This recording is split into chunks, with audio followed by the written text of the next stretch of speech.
Les petits détails des plus grands films, bienvenue dans Aviez-vous remarqué ?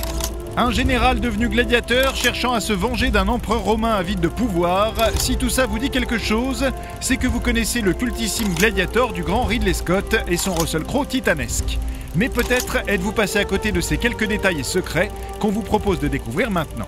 Au début du film, on découvre le général Maximus dirigeant ses troupes contre des barbares germaniques dans ce qui devrait être l'Europe de l'Est. Dans cette scène, en réalité filmée dans une forêt en Angleterre, on pourra noter quelques petits détails, audio tout d'abord, avec les chants guerriers des barbares qui n'ont rien de germanique car ils sont africains. Et oui, par manque de son direct capté pendant le tournage, les chants barbares furent repris tels quels du film Zulu réalisé en 1964 et porté par Michael Caine.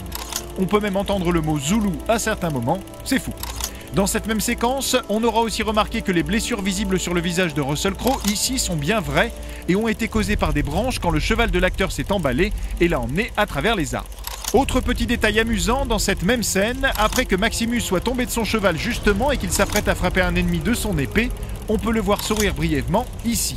La raison est que dans le feu de l'action, Russell Crowe s'est retrouvé non pas face à l'acteur qu'il devait tuer dans le film, mais face à un figurant qui s'était trompé de place et qui se retrouva bien malgré lui devant l'acteur principal.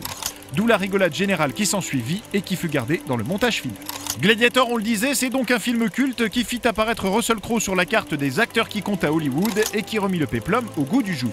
Outre les petits détails de cette scène d'ouverture, on aura remarqué que le nom des chevaux de Maximus, Argento et Scato, que l'on entend nommer lorsque le jeune Lucius lui rend visite avant le combat, sont des références aux chevaux d'un western télévisé des années 50, The Lone Ranger, et dans lequel les canassons des héros s'appelaient Silver, Argento en anglais, et Scout.